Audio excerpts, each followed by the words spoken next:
दोस्तों, आज हम बात करेंगे अखंड भारत के बारे में। जो अभी हमारे भारत की जो नई संसद बनी है, उसके अंदर अखंड भारत का पूरा दृश्य दिखाया भी गया है।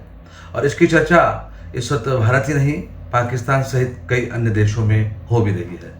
और इसके बारे में हमारी युवा पीढ़ी जानती भी नहीं है। यहाँ तक कि ये भी हो सकता है कि हमारे जो पुरानी पीढ़ी है, उस अखंड भारत के बारे में शायद उनको भी कम मालूम हो। दरअसल भूगोल के साथ ही भारत के इतिहास का परिदृश्य भी बहुत निराला है। अफ्रीका, अमेरिका और ऑस्ट्रेलिया जैसे महाद्वीपों की कौन कहे, आधुनिक सभ्यता का केंद्र कहे जाने वाले यूरोप महाद्वीप का इतिहास भी इतना प्राचीन और विविध नहीं है जितना कि अपने देश भारत का है। चीन हालांकि भारत से भी बड़ा देश है और इसकी भी प्राचीन सभ्यता है, पर चीन के इतिहास में भी इतने रंग और आरोह अवरोह नहीं है जितने कि भारत के इतिहास में है। हड़प्पा की कहानी भारत की प्राचीन सभ्यता के रूप में कही जाती है। इसके महाराष्ट्र, राजस्थान, हरियाणा और उत्तर प्रदेश तक विस्तृत होने के प्रमाण मिले हैं। हालांकि मोहनजोदड़ो में प्राप्त लिटरेचर अभी तक पढ़े नहीं जा सके हैं, फिर भी इस पूरे पश्चिम भारत की सभ्यता में समानताएं और भिन्नताएं देखी जा सकती हैं। परतंत्रता से पूर्व पूरी पृथ्वी पर भारत सबसे ज्यादा समृद्ध देश था। जब भारत गुलाम हुआ तब धीरे धीरे देश के टुकड़े होते चले गए। वर्तमान में भारत का जो चित्र हमें दिखाई देता है वह खंडित भारत का है, यानी यह एक टुकड़ा मात्र है। हम मुगलों और अंग्रेजों के शासन से पहले के भारतीय इतिहास की स्टडी करेंगे तो भारत एक ऐसा राष्ट्र दिखाई देगा जो विश्व का मार्गदर्शन करता था। अखंड भारत का टूटना ही विश्व शांति के लिए खतरा है। पाकिस्तान व बांग्लादेश का इतिहास सब जानते हैं, पर हमें यह भी जानना चाहिए कि सन 1947 विशाल भारतवर्ष का पिछले 2500 वर्षों में 24वां विभाजन था। प्राचीन समय में जम्बू द्वीप, जिसे आज एशिया द्वीप कहते हैं, तथा इंदु सरोवर, जिसे आज हिंद महासागर कहते हैं, उसी के हम निवासी हैं। इस जम्बू द्वीप एशिया के लगभग बीच में हिमालय पर्वत स्थित है। हिमालय पर्वत में विश्व की सर्वाधिक ऊंची चोटी सागरमाथा गौरी शंकर है, जिसे सन 1835 में अंग्रेज शासकों ने एवरेस्ट नाम देकर इसकी प्राचीनता व पहचान को बदल कर रख दिया था। अर्थात हिंद महासागर के उत्तर में तथा हिमालय पर्वत के दक्षिण में जो भूभाग है उसे भारत कहते हैं और वहां के समाज को भारतीय नाम से पहचानते हैं। अपने समाज में एक परंपरा के अनुसार संकल्प लेते समय यह शब्द प्रयोग करते हैं, जम्बू द्वीपे भारत खंडे, जो भारतीय भूभाग से संबद्ध है।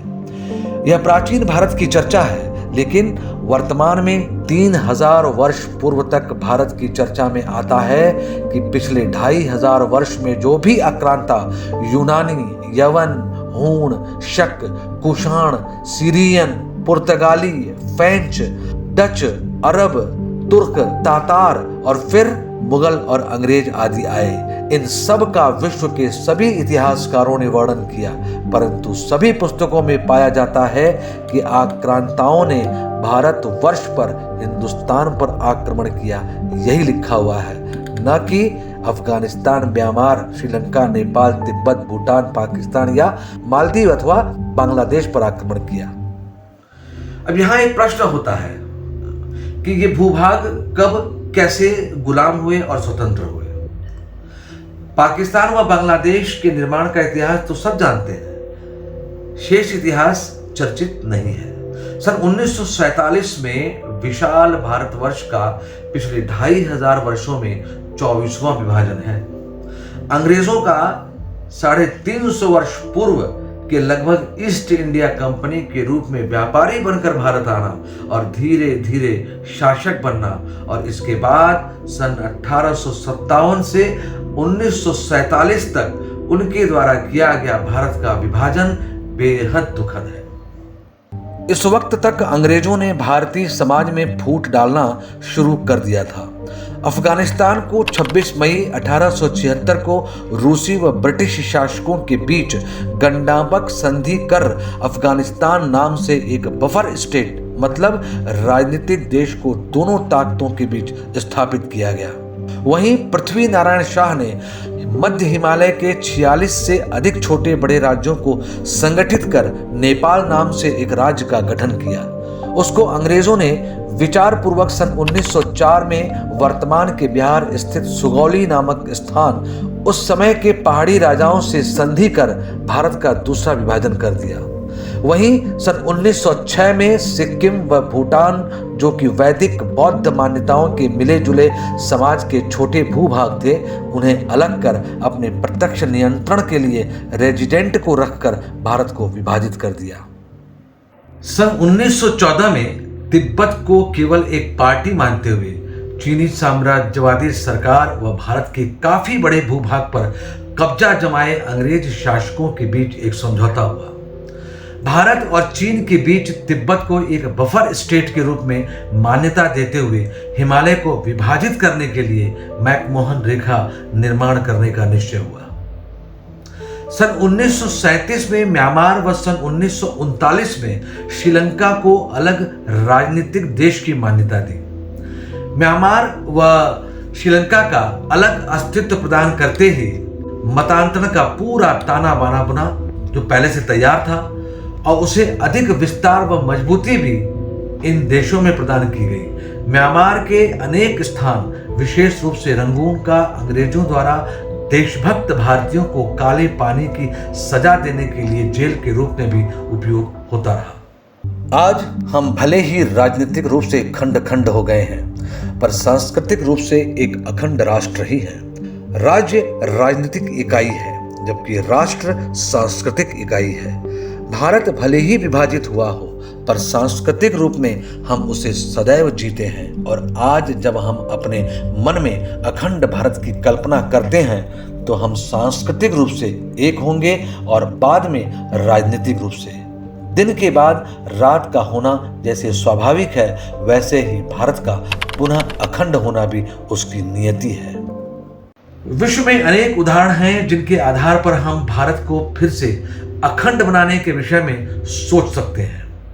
चाहे तो बर्लिन की दीवार को तोड़कर पुनः पूर्वी व पश्चिम जर्मनी को एक होने का विषय हो, या इजराइल के रूप में यहूदियों को सैकड़ों वर्षों बाद अपने देश का मिलना। इस प्रकार जाति संप्रदाय में बटा भारतीय समाज जब एक होगा तो अखंड भारत का सपना साकार होगा, जो भारत ही नहीं विश्व शांति के लिए भी अति आवश्यक है। जी हाँ, हमें समझना होगा हमेशा से भारत ही शेष दुनिया के टारगेट पर क्यों रहा, जबकि भारत ने तो कभी किसी देश पर आक्रमण नहीं किया।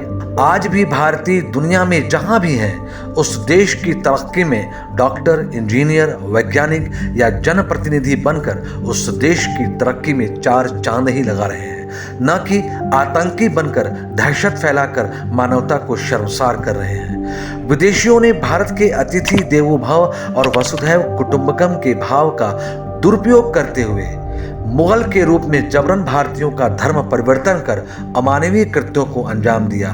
फिर अंग्रेजों ने तो गुरुकुल शिक्षा पद्धति की जगह अंग्रेजी स्कूलों के माध्यम से पूरी भारतीय शिक्षा प्रणाली को ही बदल कर रख दिया और भारतीय संस्कृति पर ऐसा हमला बोला जिसका प्रभाव आज तक देखने को मिल रहा है।